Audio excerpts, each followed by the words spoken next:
جو شریعت کا کرم ہے مجھ پر میرے، تاج شریعت کا کرم ہے مجھ پر میرے، اختر کا کرم ہے مجھ پر میرے، تاج شریعت کا کرم ہے مجھ پر میرے۔ نحمدہ ونصلی علی رسولہ الکریم، اما بعد۔ میرے پیارے پیارے میٹھے میٹھے اہل حدیث بھائیوں، رمضان المبارک کا بابرکت مہینہ بالکل قریب آ چکا ہے، جہاں ہم رمضان المبارک کے روزے رکھیں گے، تلاوت کلام پاک کریں گے، دیگر عبادات کے ساتھ میں انشاءاللہ نماز تراویح کا بھی بھرپور اہتمام کریں گے۔ نماز تراویح کے تعلق سے محققین علماء اہل حدیث کی چند تحقیقات آپ کے پیش نظر کرنا چاہتا ہوں۔ پہلا نام محقق العصر محدث زماں حافظ زبیر علی زئی صاحب کا۔ ان کی کتاب کا نام ہے تعداد رکعات قیام رمضان، ایک تحقیقی جائزہ۔ محققین علماء اہل حدیث میں حافظ زبیر علی زئی صاحب کا نام کسی تعارف کا محتاج نہیں۔ حضرت اپنی کتاب میں صفحہ نمبر 16 پر فرماتے ہیں، تراویح، تہجد، قیام اللیل، قیام رمضان اور وتر ایک ہی نماز کے مختلف نام ہیں۔ حافظ زبیر علی زئی صاحب کی تحقیق کے مطابق تراویح، تہجد، قیام اللیل، قیام رمضان اور وتر ایک ہی نماز کے مختلف نام ہیں، دو الگ الگ نمازیں نہیں ہیں۔ اسی طرح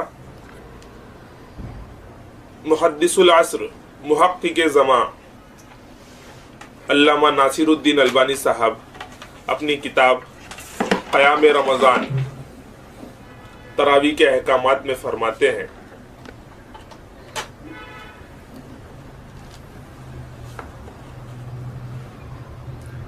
تراویح کا وقت نماز عشاء کے بعد سے فجر تک ہے۔ رسول اکرم صلی اللہ علیہ وآلہ وسلم کا ارشاد گرامی ہے کہ اللہ تعالیٰ نے تمہارے لیے ایک نماز زیادہ کر دی ہے، اور وہ وتر یعنی تراویح ہے۔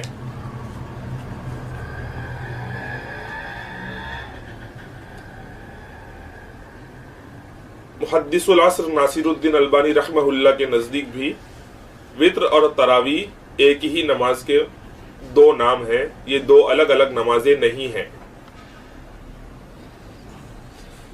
اس کے فوراً ہی بعد اگلے صفحے پر حضرت پھر سے رسول اکرم صلی اللہ علیہ وآلہ وسلم کا ارشاد گرامی نقل کرتے ہیں کہ جس شخص کو خوف ہو کہ وہ آخر شب نماز تراویح کے لیے نہ اٹھ سکے گا، وہ پہلی شب میں نماز تراویح و وتر پڑھ لے۔ حدیث میں عربی متن میں وتر کا لفظ موجود ہے، جس کا ترجمہ اردو میں تراویح سے کیا گیا ہے۔ گویا کہ محدث العصر محقق زماں علامہ ناصر الدین البانی صاحب کے نزدیک بھی تہجد و تراویح اور وتر ایک ہی نماز کے مختلف نام ہیں۔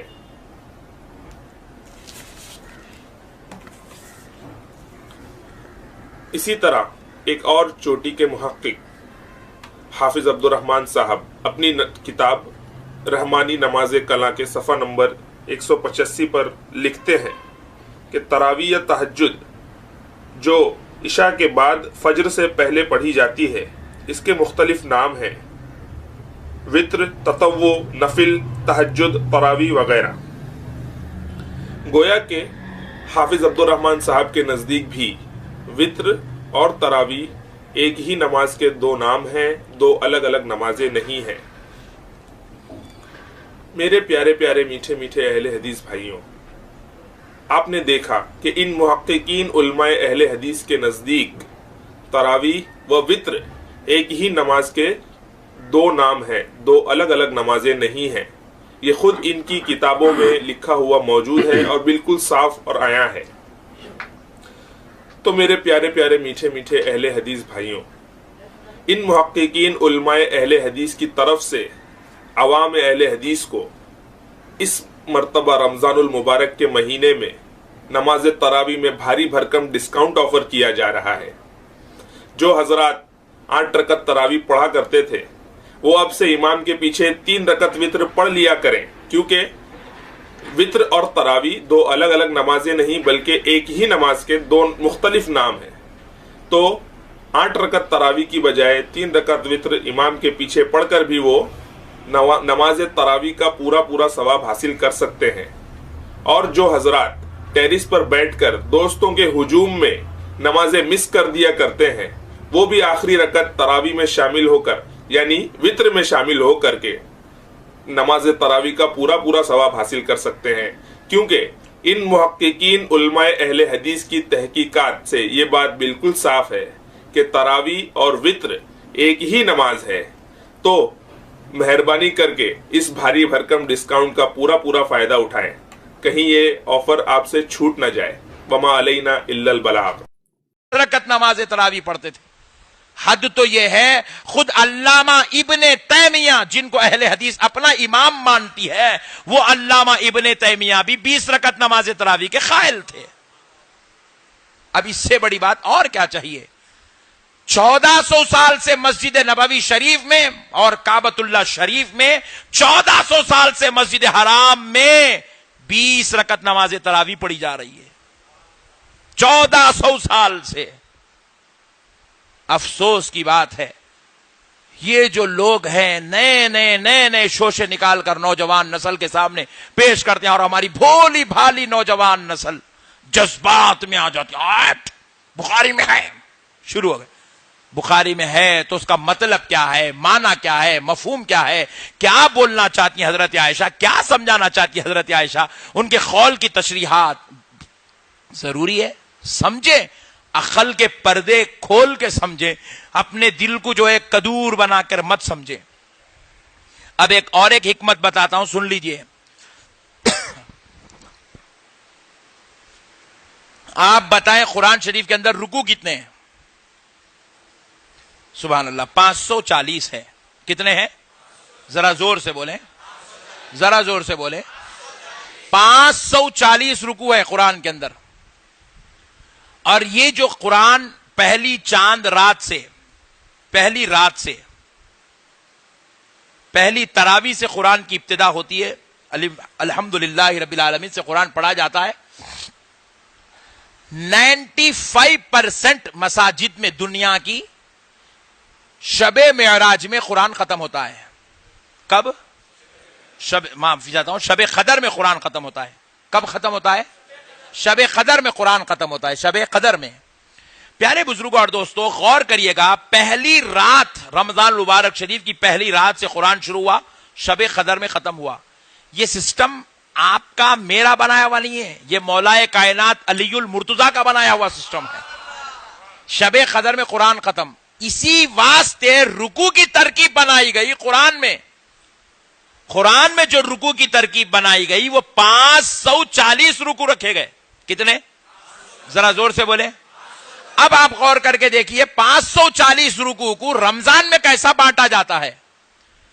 ایک دن میں کتنے رکعت ہوئے؟ زور سے بولیں۔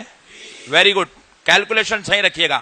ایک دن میں 20 رکعت، اور 10 دن میں، شاباش شاباش، کتنے؟ شاباش، 10 دن میں 200 رکعت، 20 دن میں کتنے رکعت ہوئے؟